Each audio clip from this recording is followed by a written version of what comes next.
Hey gang, Scott here. I'm back for another segment of the Do-Over Project. I explained what this is in the last video, the first one in this series, but in brief, what I'm doing is looking at some images I took on my first visit to the southern Oregon coast and revisiting them now. I picked out a few of the raw images and I've put the old ones out of my mind, let the raw images sit with me for a bit, and then reprocess them to see what's changed, how have I changed as a photographer, how have my processing approaches changed. So this image I'm showing you here on the screen, this is the final image I took in the Sixes area, the town of Sixes near Sisters Rock in Oregon, and this was a wonderful happenstance find, and it's become a mainstay in my workshops. This area is just wonderful for photography at almost any time of day. This actually was midday, this photo, not normally when I'd be capturing landscapes. And I like the mood, I like the feel of it, and said, well, what would it look like now if I were to reprocess this? So what we'll do next is I'll show you the original RAW and the series of adjustments I made to it now in 2023, and see what direction I ended up with, and then we'll compare the two at the end. So let's go get into it. Here's the original raw image, no adjustments, nothing whatsoever. And it's very monochromatic to begin with, right? There's not a lot of color here, a lot of just gray sky, middle gray, lots of middle gray around, and a bit of deep shadow, a bit of highlights out where the sun was kind of cut through the clouds there. But first up, the normal stuff, just the spot removal, straighten the horizon, get the crop done. It took care of getting some stuff gone from the lower right corner. Then into the basics. You hit the basics, and this is where my mind changed on monochromatic to something with color, and really, suddenly it's like, oh, there's blues here, there's hints of muted but warm yellow here, hints of aqua, certainly more greens and yellows in the hills.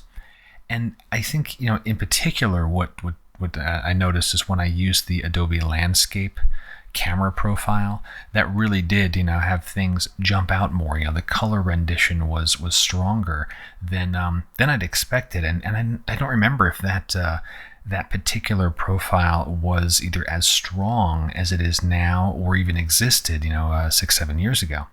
So I decided from here to keep going in color, so into HSL, and see I enriched some blues. Let's open up that panel there. Enriched the blues, enriched the yellows, really just on the saturation, not playing with the luminance at all, really just for the saturation of those colors. Then it was into work in details. So first, more colors in the hills. So we'll hit that, and let me open up the masking panel so we can see we did some color work here. So I'm targeting those hills, and these are subtle changes but important ones. I did do some texture and clarity, but you notice a little more saturation just overall. A little bit of warmth there. Tiny shift on the hue. That's pushing things a little more toward the greens, just to offset those from more of the muted ocean there. Then it was mist enhancement. Now watch this area of the photo right in here. You see that mist rise up, right? So that was a very targeted change, but to give more separation in those elements there, to make sure I'm drilling home there's layers here. There is these rocks upon hills, and each one of these juts out. There are all these little cut-ins of the ocean that are obscured from view but are there, and that's why we see a lot of that mist coming up there as the surf's throwing up spray and so forth. So I wanted to play those up to make sure I had more depth in the photo. Finally, moving on to the ocean, giving the ocean some color. So the ocean's getting this muted increase in aquas, really. And so we can see how that was done. Color range intersected with the luminance range, and then moving it away from the sky, right? Removing the sky. I've done videos on these things too, about, in particular, intersecting color ranges and luminance ranges. I'll put a card on the screen so you can check out that technique. And then what happened is, well, it's really just a tint right there. I mean, the sliders aren't doing anything, but there's a tiny tint, and a very, very subtle tint of that aqua tone into the ocean. So here I was pretty happy with the general tonality and the color of the photo. I wanted to get this, get some more detail on the rock. So I bring this over into ON1 Effects. It's a very common workflow for me. Start in Lightroom, get things settled, get it into a plugin like ON1 Effects to bring out some additional details and accentuate certain things. So that was the final stage issue. Let me get this over into Effects. So I'll show you the last few things that were done. In ON1 Effects, added 3 things. These are staples for me for sure. Let's expand dynamic contrast, and you'll watch the pop on the hills. Here we go, and there it is. And that has a couple of things going for it. It's adding a lot more detail into the hills. It's also giving an additional accent to the mist there, before and after, and making sure I temper the ocean. You can see that the ocean's been selected. Here's the mask, right? Where that was just a super select, mask AI water, painted out, but not entirely. Use the density control to dial back the strength of the mask. So AI mask would have this at 100%, and notice the mask goes black. Just dialing back the density means have some of that dynamic contrast going on in here. So watch the whitewash, for example, before and after. There's subtle increases in the detail there, but not adding crispness to the water, keeping the water soft. So there's the dynamic contrast primarily hitting the hills. Next is the color enhancer. So this is another standard for me. There's no changes to the sliders. This is leveraging the overlay mode. I've showed this technique a couple of times, probably more than a couple of times. I'll put a card here for how to work with it. It's such a simple thing to do, but it has such a nice effect on the photo. In this case, I did use a mask to make sure I didn't overdo it in the shadows. Notice the mask, if I view, it's not just a pure white mask. It's a luminosity mask, again dialed back with the density to give some level of this overlay pop, and it's a very low opacity too, but not doing it so hard to the shadows, otherwise the shadows get too deep. But before and after, it's just this extra subtle richness that gets added. And then finally a vignette. We'll show that there, before and after. And that was finishing off the photo. So let's take a look at the 2023 edition of this photo and compare it to my 2016-ish thing. And I want to see what what did I learn? What's the takeaways here? And so here they are side by side, and they're certainly different renditions of the same photo. That's for sure.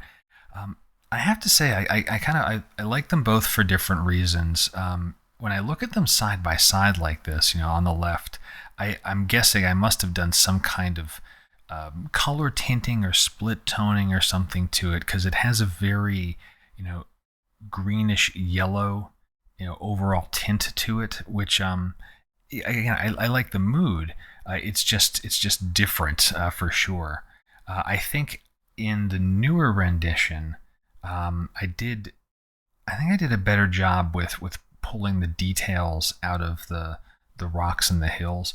Certainly the color palette, it very different, right? So that's going to become more of just a personal taste, or what are you liking at any particular moment. Looking at them side by side, they're just two very different moods. I do like in the newer rendition, there's more contrast, there's more deltas in this portion of the sky, like up in here. Let's zoom in there, where this is a little splotchy and kind of blown out, and I can even see like this almost magenta-ish ring around areas there, and I don't have that here. That could very much be just the improvement in the tools over 6 to 7 years, where it's the same raw file. I haven't gone and recaptured this with a newer camera or anything. It's just the tools have gotten better. And we look at the mist stuff here too. Let's look at the mist, where I think this is more a function of the color palette, where here with that yellowish greenish tinge, I don't have as much of the mist separation from the hills. So that may be less of a tool thing and more of a Scott skill thing. I've gotten better at doing that. I want to look at these things like individually again here. Let's get that look up here, because by itself I still enjoy looking at this photo, enjoy taking it in. And here it looks like I corrected the horizon a little bit differently too. I'm torn. I'm torn between like choosing I like this one over this other one. Maybe because it's as I record this, it's a Sunday morning. It's quiet. It's calm. I am feeling that I'm enjoying the very calm, peaceful, softer version of this photo here right at this moment. But 3 days ago when I processed this one here, it certainly it has its merits. I think again, I think that the takeaway for me, what I'm really noticing is just that upper area of the sky where there was a whole lot of highlights that either I didn't make the effort to recover, or when I did, things got a little splotchy. I didn't even have to think about it. In 2023, the tools have improved and just dealt with that better. So no epiphanies, no major aha moments here. But this was fun to revisit a photo, and I'm looking forward to getting back out to this location again in a few months. But if you got questions, go ahead and drop them below. You got thoughts about which one of those you like and prefer, and why. Of course, add why you prefer it, because that's always helpful. Please do. And until next time. My name's Scott Davenport. Have fun.